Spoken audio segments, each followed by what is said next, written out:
Excuse me. Alright, welcome back to Nick Lenz's Comic Corner, Classic, Legend, Non-Classics. This is episode number 3366, double number 3260. We have two DC trades, part of the All-In Initiative. Now, first up we have is basically a continuing series I've been reviewing for Trade Paperback Guys that I physically own. Yes, I first bought these series of trades when Peter Tomasi was writing the title for his second run, his lengthy run per se. But now we're on our our fourth writer. Yes, this being Batman Detective Comics. This is, of course, the first trade to collect Tom Taylor's run for Detective Comics. Now, people were a bit mixed on decision DC to have Tom Taylor do this book, due to the reception he got during the latter half of his Nightwing book, and also the reception he got during when he wrote Superman, Son of Kal-El. But I'm thinking, okay, by the way, this book is called Mercy of the Father. This book collects issues 1090 through 1090, I think it's 96, I think it is. Yes. The artist is Mikel Janin. Great choice for artist. I also got a list basically because the art book is so gorgeous. We have on inks. I know when to bring up inks, but I had to bring this up. For a couple of issues, 1095, 1086 is Norm Rampant. For additional colors, it is basically, also gives the colors too. The additional colorist, issue 1085, is Alex Gamoris. Mikel Janin also does the covers, and this is his cover right here. So, let's start with basically the flashbacks before we get to present day stuff. So, in the flashback, we focus on Thomas Wayne, the Doctor. Now, I should point out, though, Thomas Wayne himself, as far as I can tell, stuff set before the death of the Waynes has very rarely been explored. And I do mean very, very, very rarely. So, he basically is sleeping. He's sleeping on a couch in his office. He had probably not been sleeping very long, maybe a few hours. He's woken up because, there was a car crash, and we had basically a few people hurt. One is the boyfriend, who was basically abusive to the girlfriend, and the girlfriend's pregnant. And she gives birth, and Martha is there because she has foundations that deal with adoption, and trying to get away with the boyfriend. And then we find out the boyfriend, because of course basically he's bandaged up, we don't see who it is. But Thomas Wayne does identify him. Joe Chill, the man who later murdered him. Which of course basically this was later deemed to be a random mugging. Of course Batman said that for years, though there's been a theory in various different comic books that basically was connected to maybe the mob or something that Thomas Wayne did. But I found that kind of interesting. By the way, Joe Chill was asked about basically the Doctor during the very night. He has no idea who the Doctor was treated him. And of course, Batman never told him when he ran into him that it was actually Thomas Wayne who treated him, the man who later he murdered. Also, it's interesting we have Joe Chill here. Given the fact, I think the last time he appeared in any comic book I can think of that features Batman was actually Endgame, where he was dying. Does Tom Taylor trying to ignore that, per se? Yes, possibly. We also have Robin here, per se. We actually have both Robins, both Tim and Drake. Oh, by the way, in case you're curious, though, is there any reference, any appearance to Bernard? Nope, no mention of that whatsoever. Tim is in the book wearing his Neil Adams design costume, which I like that costume. I didn't like the fact I did not like. It is interesting though. There's no reference to the whole thing of Tim being bi. There's nothing about that at all. We also see Stephanie Brown in the book. Nightwing makes an appearance. We have to see appearance here by, of all people, Superman, who acts as sort of, he pops a couple times in this book, and basically he's used X-ray vision to examine Bruce's body. Like, because, you know, he's had wear and tear, he's had surgery over the years, and I'm like, interesting that we have him pop up here. Of course, you have Bruce on top of a gargoyle, basically, who's doing this, in the bat suit. Now, as far as I can tell, he's kind of in a way acting like basically a substitute for Alfred because Alfred's not here. Which I found that to be quite interesting, and there's also a subplot. Okay, one of the main driving forces of this book is the fact that there's a mysterious, slow-aging drug, and then Bruce is injected with this drug. But by the way, when he first meets this woman named, I think her name is Sasha Martha. I don't remember her last name. She runs his company, and there's a couple of them meeting there who come from old money, and Bruce says later get it, but he tells him, like, I'm not taking my shirt off. Probably because he had a bunch of scars on me, like scars.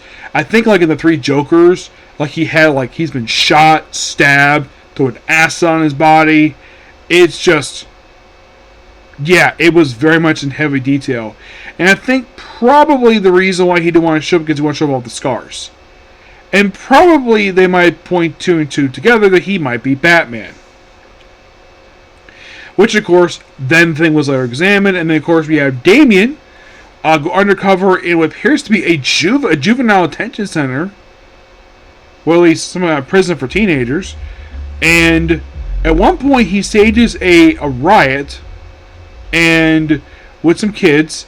And then, of course, then we have the guard show up because they barricaded the room. It's like, okay, we'll surrender your prison to you on one condition. Like, and the board's like, you have no bitches, the terms. I'm the punish, no one's punished. And the board is like, terms accepted. So then he gets his blood drawn, and then he's thrown in solitary confinement. Then then he breaks out, obviously. I'm like, that's interesting. Yeah, the scene itself was completely random at best. There's also stuff with Harvey Bullock, basically, in this book. I thought was really cool they included him in here.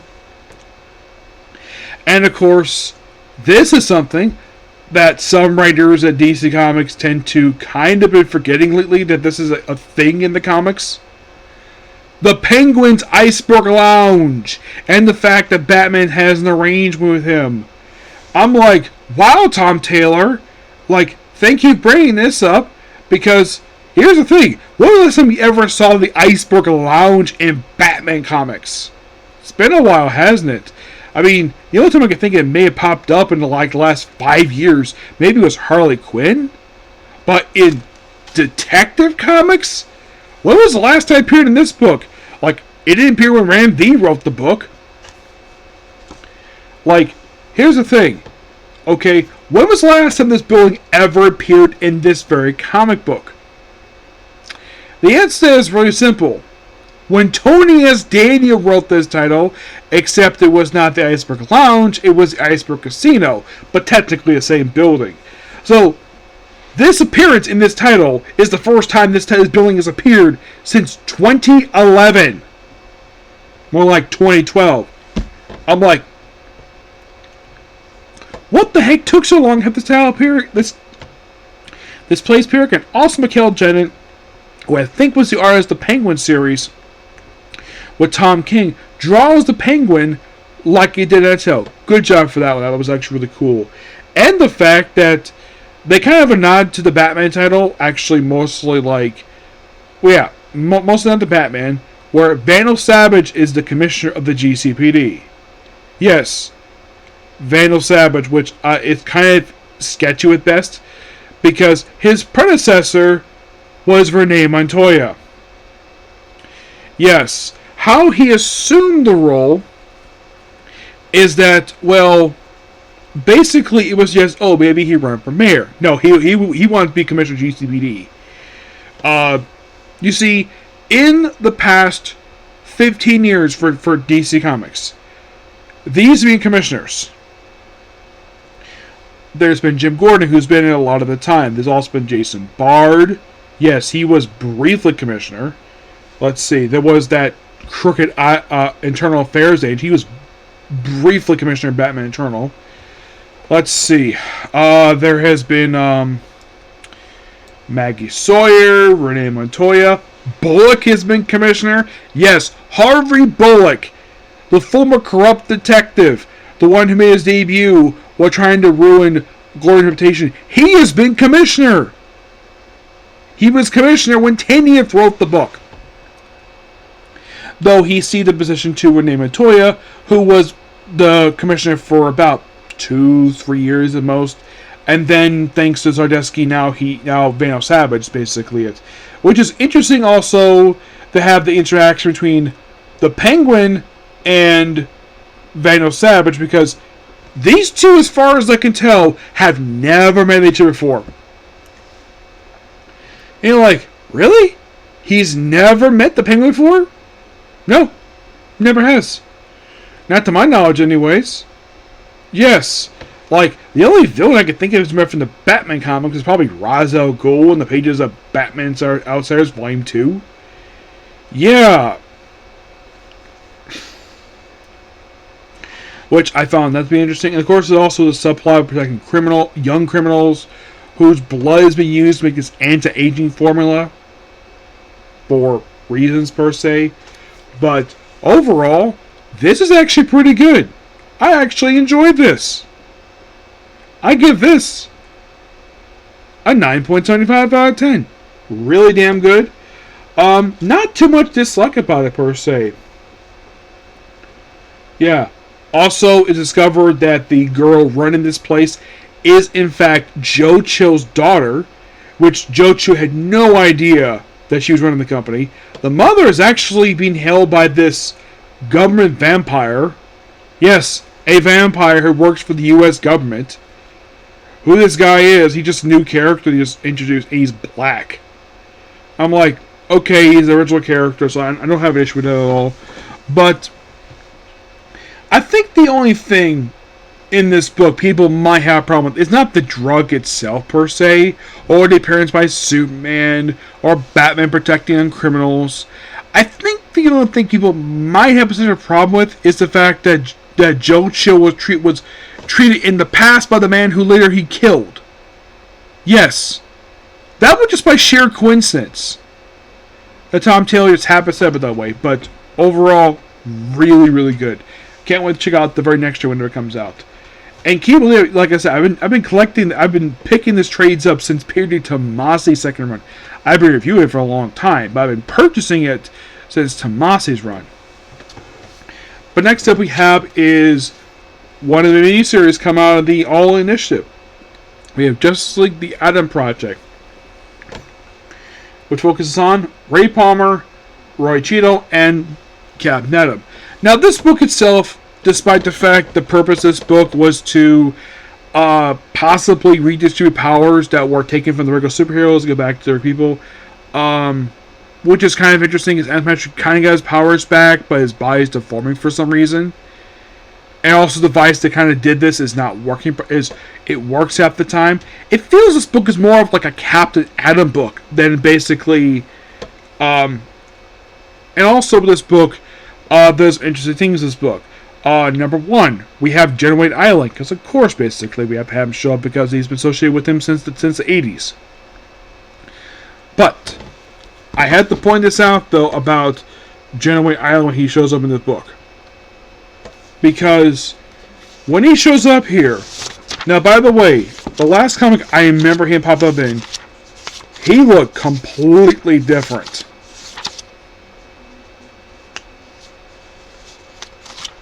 Well, you're about to basically find out the reason why. If I can find it here. Because here he is. That's General Wade Eiling. Well, he is back to the pre-Flashpoint design of the character. Which is interesting because in the New 52, they made him black. No idea why, but they did. I thought that was interesting. Now, I think maybe the last time he showed up, no, in the case of Captain Atom, I think the last time he showed was probably in the Fall and Rise of the Captain Atom miniseries. That was what I remember him probably show up in. Oh, I almost forgot to mention about basically who was the writer of this book. That being Ryan Barrett. Okay, people like him. And John Ridley. And I pointed this out to my friend Jay about this. Even he agrees. John Ridley did not need to be the co-writer of this book. Not in the slightest. Why is that, you might ask? Well, how should I put this?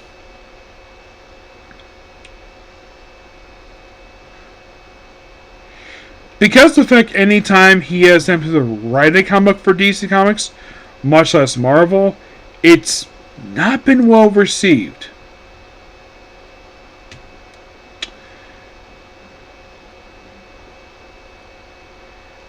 Now, the last time Ray Palmer appeared was actually in the Hawkman book. Yes. As for Ray Cheadle, Ryan Choi, who is more of the modern day version of the character, last time he appeared was actually Justice League America by Steve Orlando, which I think that was started in 2016. I think it was concluded in 2018, I think it was. Yeah, it lasted for a couple of years. I think that was the last time he appeared in the comics. Yes, I believe so.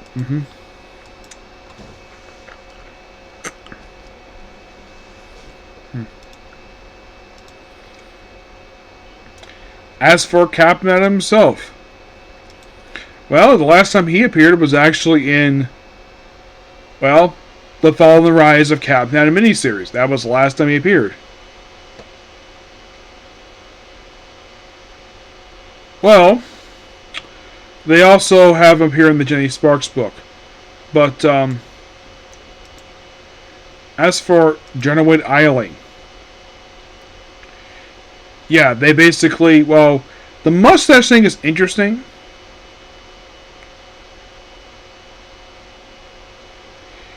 Because you're probably thinking, did the original pre-Flashpoint Jenna Wade Eiling, did he have a mustache? No, he did not. This, I think, is a nod to the Justice League TV show. And also we have Major Force Period 2, which I found that really cool.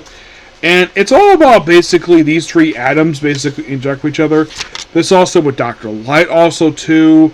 The last couple issues, the last issue of this book actually takes place between issues 5 and 6 of Justice League Unlimited. The stuff here with Dr. Light as well, the second Dr. Light, which is interesting. We featured this character because the first appearance post-Flashpoint, they, for some weird reason, I have no idea why in the world they decided to do this, they decided to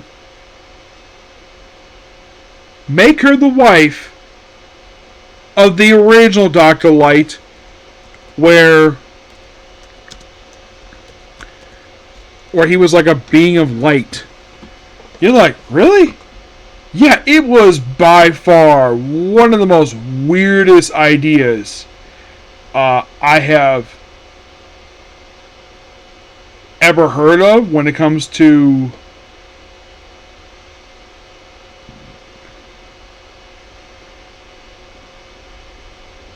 and apparently they still keep the fact these two are married, despite the fact it makes no frickin' sense to have the female Dr. Light be married to the original Dr. Light. Yeah, it just seems so...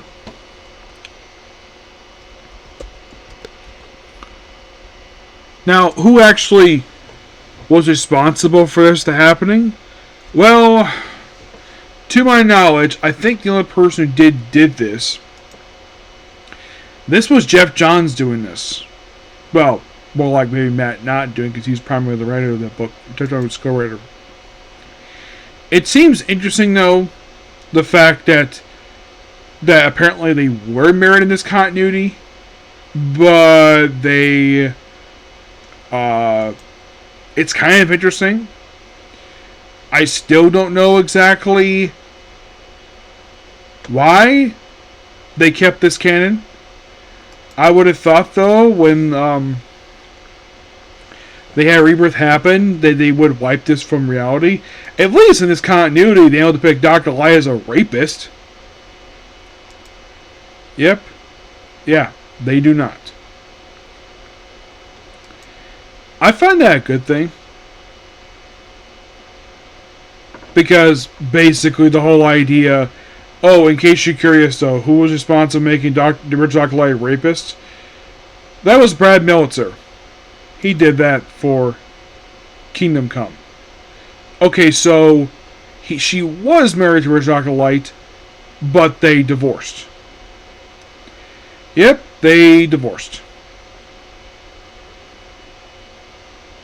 Yeah, so apparently...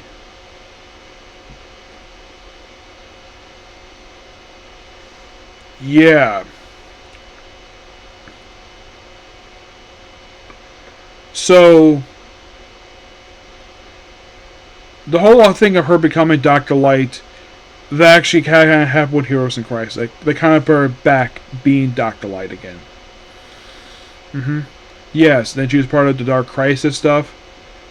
And...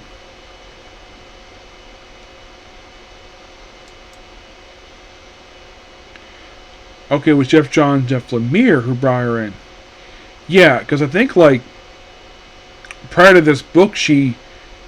I mean, in case you're curious, though, is she a featured character in well, Just Unlimited? No, she's not. It's like this version of the character who did also appear in the opening issue of Black Lightning. It's like this book here is probably her most recent comic she's appeared in. Yeah. The reason for it? No idea.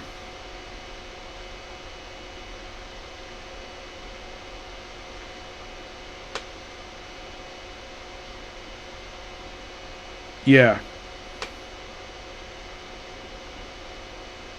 But the story itself was actually really good. I enjoyed this book overall. Because it's basically...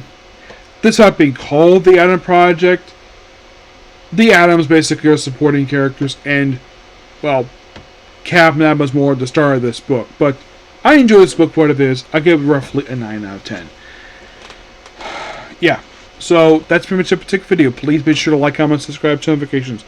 Oh, in case you're curious, though, yeah, she and the original Dr. Light are divorced. Yeah.